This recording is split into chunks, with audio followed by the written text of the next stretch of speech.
Hey everybody, it's Marc Ross. It is a new edition, new episode of Brigadoon Radio, broadcast from home edition.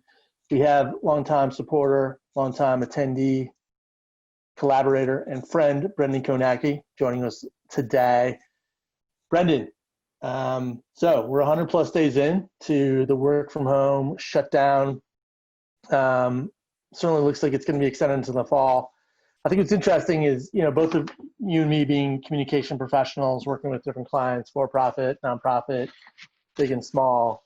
We always advise them to obviously create their own content, and going forward, they're going to be responsible for creating more and more their own content, almost being like their own media company. But I don't think we ever expected it to be this dramatic, where people literally are broadcasting from home to make sales, to advance ideas, to motivate their teams, to engage the outside world, to listen to presentations. It's really come full circle. And, you and me, we've collaborated even in the short term here with different clients doing, basic stuff on setup lighting, just looking into the camera. You've actually organized several really interesting products ranging from a MBA graduation to a really interesting project on social justice, which has happened this week. So I thought it'd be cool to really hear about some of the lessons you've learned, and you've also put together a really great handy guide for folks, kind of 7 key items that'll help them make their broadcast from home experience more successful for themselves, but also for the viewer on the other side of the camera.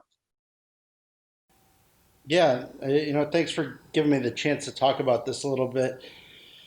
The one thing that has resonated with me so much since March is that going into this year, it was 2020, everyone was really talking about this idea of the 21st century mindset.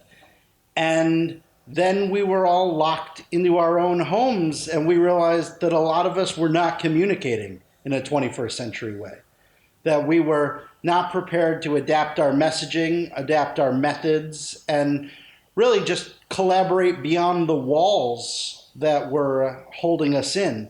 And that's the message that, you look at something like the Jetsons, and they show this society where everyone's on video screens and robots and all this thing.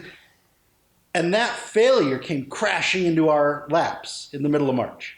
Yeah, crashing is a good way to describe it. I remember, you and me even debating whether or not when the lockdown started. For me, I'm saying March 11th, when I was at the Harris Teeter blowing up on pandemic supplies. And, so that's, 100 plus days. And I remember Governor Norton here in Virginia suggesting that we would be closed down to June 10th. And at the time thinking that, that was like 70 days away, and how's that going to be? And but here we are, 100 plus days, really no end in sight, more and more stuff looking like it's getting canceled even September and October. And you're right. I think a lot of people, video and audio, if you will, have been kind of like nice to have features, right? In terms of playing around with podcasting or video casting. But in this environment, it is like a must-have situation. And it's interesting how we've pivoted, I'd say, fairly easily, but the success rate in terms of how people have been successful at getting their messages across or using these tools to help them with their business has been, I would say, it's been wide. It's been, good and bad. Yeah, the one thing that really made me think is that this was either going to be a big crippling moment for my business, which just turned 11 years old the second week in March, or this was going to be an opportunity. And so, I didn't want to just sit around and feel like I didn't have any options anymore. And I also didn't want to be wandering around the city just waiting for something to happen and hoping that opportunity would find me. So I spent a lot of March and April coming up with ideas and looking at what was consumerly available, and then also how I could combine different pieces of equipment, different ideas, different concepts to modernize my business and producing video and producing content in a way that maybe I wasn't even expecting. Since the middle of March, I've produced events with hundreds or thousands of people tuning in per event. We've done photo shoots, we've done 3 graduations. We've done virtual fundraisers. We've done PSAs, all produced with my broadcast center here, as the center point for what has actually been a little bit of a burgeoning opportunity to try new ideas. And because everyone's going through this at the same time, things that didn't work necessarily the first time, there wasn't a lot of high risk, embarrassment, because everyone's like, well, it was a heck of an idea. Sorry, it didn't work. And we just moved on to the next thing. Yeah, now I will say 2 things. It's interesting because I think for the last few years, you've really been acquiring a lot of tools, a lot of really Hollywood quality production equipment. It's no joke to say that you have a worldwide global broadcasting capability. You really have your own command center there. And the ability to utilize all these different tools, which even at a professional level has been super helpful. But I think you've been really helpful even to me in terms of finding ways to make it accessible, even for my, I don't have production quality equipment, but we've been able to kind of cobble together some good tools, and certainly I think the key is some good practice points to make that broadcast experience that much better. And when you have a, room rater out there on Twitter rating everybody's room almost on an hourly basis, a lot of attention is being paid to this. Yeah, in my own house here, I've got a cool loft that I live in and work in, and I've built 3 sort of studio backdrops, including this one that you're looking at right now. But, I use them for different broadcasts, and each one has a little bit different feel and a little bit of a different functionality as far as what equipment is set up. But it's a combination of lights and cameras and audio equipment, just trying to adapt to different scenarios. Like I said, I've worked with several members of Congress since the pandemic started, former cabinet officials, actors and comedians out of Hollywood. And, as we've had things like the George Floyd situation developing, people have realized they can't just be out in the streets, that they have to take their messages broadly in a global sense. And that's what we've been trying to do by doing live broadcasts, scripted programming, and putting all those elements together. The fun thing is it's a totally digital environment, because you can be looking at us right now, and just like this, now you and I have name graphics or right here on the screen. And that's amazing, because it's like the Truman Show and I'm Ed Harris. I get to control the world as I put it back out in messaging wise. And that's very cool. Even the idea of still photography, which seems like it could only be done in person. I worked with a couple of collaborators, and we tried to see if we could use connections, using Zoom and using tethering is what we call it, by connecting cameras to computers, and seeing if we could actually even shoot fashion photos from halfway across the world. Right now, the pictures that you're looking at, these were shot in the Turks and Caicos, but the camera was controlled from my apartment here in Washington, D.C. And it's amazing the quality that we can do when we just stop and we try playing with different pieces of equipment. Yeah, I think that's really the key. Like, I don't want to overwhelm our audience, because obviously, you're working at a very high level, but I think anybody can benefit from these tips and these practices that you've identified, these 7 items, if you will, to make the filming, the broadcasting from home experience better. And I do like that idea of 2 things you said, like having a baseline of tools is obviously key, right? Focused on video, audio, and lighting. But you can find a foundation where you can keep building upon that, which I think is really key. And not being afraid to experiment a little bit, right? I mean, obviously, you want to be professional in your broadcast from home skills, but at the same time, don't be so restricted or so precious that you're not afraid to try some new techniques or play around with some different ideas, because as we both said, there's no going back, right? More and more people are going to be broadcasting from home. Certainly video and audio discussions will be much more agile, and just being able to have the skill set will well serve anybody who wants to advance ideas or increase their business sales. No, that's absolutely it. Experimentation is key, and I feel like sometimes I'm living in the basement of Good Morning America because I try different combination of wires and equipment, just all to try to get the best end product. But if you look at some of these tips that I know we're going to give to our viewers and the Brigadoon network, if we want to talk about some of them, the very first thing is always figure out the best time for you. If you're going to film something, if you're going to be on a Zoom call, you've got to find a time where it's not going to be the phone ringing off the hook, where it's not going to be constant interruptions. And I know that's hard. We've got plenty of people we know who have kids running around, pets running around, but you've got to be able to find that moment that best suits where you can have a couple minutes to escape into digital land. Yeah, no, 100%. I think picking a time when you can excel and put your best skills forward is certainly key, right? And I think it's come down to disciplines and not even obviously the broadcast part of it, but the steps that it takes prior to that. Like is there 30, 40 minutes before you, so to speak, go on camera or talk on a podcast where you need to reframe your mind and get set to broadcast. So I think that's a super strong point to start off with. The second item you have here is pick a place. Yeah, you mentioned this notion of room raider, and I do love it because backgrounds are critical. It's now the setting that on TV is so curated that on the news there's a lot of effort that goes into splashes of color, splashing of branding, and in our own houses we often think about it as so much of a holistic environment that we don't think about it as just one little piece of frame.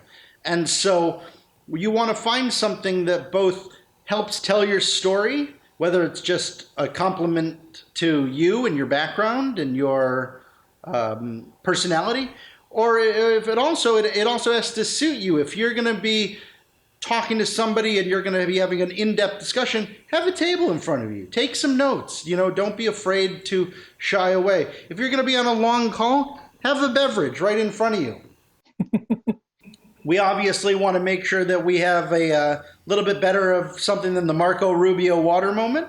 But, ultimately, if you're thirsty, if you're talking, take a drink. Yeah, it's interesting. I'll just dissect my own little setup here. In the last 2 weeks, we've really focused on setting up the home office more for kind of broadcast. So I'm actually facing east. There's two, you can't see them, but there's two giant windows here, almost floor to ceiling windows. I have an auxiliary light here. And then, we installed the gallery wall to kind of show a little personality, a little fun. I'm kind of actually amazed my wife allowed me to put up a surf poster from the Brook Street surf contest, but there it is. But I think that's kind of key, but it's really thinking about the home office as a broadcast platform is going to be really key for folks going forward. Well, and that plays into lighting, which I know is probably the next. 100%. That's the third one we got on the list. So look at lighting. For the average person, the biggest source of lighting they have in their house is windows. And that's a good thing about picking a place is that, knowing the direction that your windows face, knowing when the sun is going to be coming through those windows, that's the biggest opportunity you have to have nice lighting. We've all been on those video calls where someone looks like they're in on the old Dateline or 2020 where their face has been shadowed for their protection. And ultimately that's not doing anybody any favors. I think we'll add this to the video, but we've been sharing some recent imagery of the Grubhub CEO, and his interview was very cantankerous on CNBC. But even the lighting, suggested he was off to a bad spot. And I think there was one. It was cavernous. It was just kind of scary from the start because of poor lighting. It reflects poorly because inherently it erodes the trust in that person because you're thinking to yourself, we heard it with the president. Hey, bunker boy, you picture that somebody's down in a basement, no windows, no lighting, that everything is scary, everything is about locking down rather than brightening up. What do we think about when we think of light? Transparency, openness, that ultimately good lighting can help to really reinforce your message. Well, and let's face it too, we all look better in better lighting, right? There's no reason. I mean, Susan Lucci has had a long career, and I'm sure every year she thanks her lighting team as importantly as some of the other staff that make up that soap opera. I mean, lighting is a remarkable tool and one that should be taken seriously. Yeah, and the biggest quick tip is to surround yourself with lighting. The more you can have lighting on all sides, that's what's going to make your face, your clothes, your room look better. And so that's the easiest tip, is surround yourself. People forget that even when we've seen campaigns like Annie Leibovitz shoots the cover of Vanity Fair with an iPhone. Well, she did use an iPhone and about $10,000 worth of lights. So it's not always going to be the camera that is the most important piece. It's going to be about the lighting, because a lens is a funnel and light is what's going down that funnel. So that's good. Let's talk a little bit of eye contact, and maybe we can even do a little experiment here. Obviously, you suggest make eye contact. So I thought maybe, or if you want to lead off, but I thought maybe we could do some different examples of good eye contact and poor eye contact, just based on how I'm looking at the camera. Does that make sense? Yeah, the one thing that you're striving for is even height here. That this is why when interviews are being done, the interviewer always tries to make sure that there's a clear eye line. So, we even saw pictures come out of Buckingham Palace where Prince Charles had the same thing that everyone has, books and boxes, and that's how you get your laptop or your camera up to eye line, just so that you're looking in a natural place. The worst thing you do is when you have your camera down below you, and you're getting this looking up the nose kind of. Yeah, it's the worst. I think too, it's interesting. So on my, I'm on a Samsung phone, so I can see my face here. So if I'm looking here, right, I'm looking at myself. I'm not looking at the camera. And my camera is on this side, right, in the upper corner here. So it's much more, it's critical that I look here, right? So then it looks like I'm looking into the audience. Yeah, the lens becomes your pathway to the audience, right? And we know, again, looking at media training and examples, Mark Zuckerberg, for instance, has been accused of being very robotic, but also, his eyes are darting all over. He doesn't want to look you in the eye. We know that looking someone in the eye it's a popular way to say that not only do I trust you, but I respect you. And so we want to try and have that exact direct pathway with our audience, whether we're filming something. How can you do a little check for yourself? Like so we're using a Zoom platform today. Is there a way you can check yourself to be like, am I in the right, am I vogued? Am I in the right frame? I think the number one thing, you have to know where your lens is. And that's why people who are using phones and tablets, you have to remember that the camera is on the top. And so when you turn it sideways, and we'll talk about how important that is in a second, when you turn it sideways, now the lens is not only to one side, but it's not in the center anymore. It's also to one side and slightly off to the corner. And so that's one of these things that you can correct for it. You can change where you're sitting specifically so that rather than being directly in the center, almost like you are right now, you can put yourself just slightly to one side so it helps to course correct with the camera lens. Yeah, perfect. All right. Let's talk a little bit about audio. You say listen to the audio. What do you mean by that? Ultimately, we're always going to have interference in a lot of different forms. Honking horns or fans or air conditioners. That's a classic one as summer comes around. People who are doing any kind of radio call-in or recording from home, they're going to have fans blowing. You want to bring yourself close to the audio, and you want to bring yourself trying to make sure that you're heard, that you can always cover up a poor picture with visuals, but you really can't replace bad audio. So do you recommend, so I'm on obviously a wired kind of headset, right, with a little fob microphone here. I think you're on just an actual microphone using the audio of your system to hear me talk. What's your recommendation? Is it Do you have one, or is it really up to individual preference? It comes down to preference. Some people you'll see wearing earphones when doing an interview. It comes down to your system, your setup, and what's going to ultimately serve you the best over the length of whatever you're trying to create. If you're talking to somebody, it's good to have earphones in if you're going to have any trouble hearing them, because you want to make sure that you have a clear just dispatch to the person that might be asking you questions. The other thing about it is it's mostly about comfort. There are lots of different microphones you can buy for $15, $20, $30 for computers. A lot of people don't have those anymore because there's microphones built into laptops and to tablets and things like that. But there's a reason why when we go to events that the audio team is going to stretch the whole backside of an auditorium sometimes, because the audio is going to be a critical factor. And so you just want to be able to keep that as crisp and clear.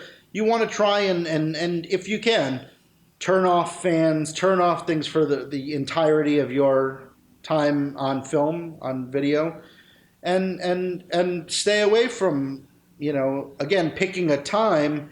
If well, they do the siren tests or the construction tests, or there's a freight train that goes by every day at 1:45. Probably not your best opportunity. Right. Let's talk about being horizontal. What do you mean by that? In the world today, we've gotten so used to holding our phones up like this, right? Vertical. But vertical video is hard because unless it's going to be consumed like this, you don't want to film it like that. And if you're unclear, you can always cut a vertical out of a horizontal, but it doesn't go the other way. So when you're working with some kind of project where there's going to be any kind of longevity, it's always best to turn your phone, rotate it so it's horizontal, because that gives the editor, that gives the program the best opportunities to make more out of it. Yeah. And this is what we're talking about. Experimentation, flexibility, just giving the opportunities to get the most out of the fewest amount of things. So I'm using a Samsung smartphone to be a part of this. I think you're on a laptop. You also have some fancy monitor to see this discussion. But let me, if there's multiple people, if you're on a panel, God forbid, with 6 other people, and you're doing a Zoom call, me personally, I've been more focused on whoever's speaking, like having just one box appear. Like I'm not really interested in multiple boxes. I guess in terms of if you're thinking about broadcasting, is it more important to focus on like, hey, I really want to use this device as a camera to make sure I've got optimal audio, optimal broadcasting, ultimate video, as opposed to like being a part of the event? If you're part of a panel, if you're part of a large scale discussion, and this is a note to creators that we need to try and keep these things as contained and useful in the utility, because when you have a panel with 8 people, when you're on a Zoom call with 20 people, that's not helpful to the participants or the presenters. That it is harder when you're creating something and you're asking a large amount of people to be the watchers and a smaller amount of people to be the participants. But we can't lose all the lessons that we've learned about in person just because we're doing it in a digital world. So that's one of these things that I've been bringing to the clients I've been working with, is saying, how can we emulate what we know normally in the real world? You can have a stage, you have presenters, you want them to be bigger, you want them to be easier to find, you want their messages to be clear. It is tempting when you're on a panel to want to dart around and watch this person and that person, everything. When you're on a panel, you need to be focused on your responses and looking into the camera. That's the number one. That's the number one. And so oftentimes that's why it is important to be able to hear, because you can be listening to the other speakers. You don't need to see their faces. It's not really that critical. Perfect. So finally, let's talk about, you suggest look the part. What do you mean by that?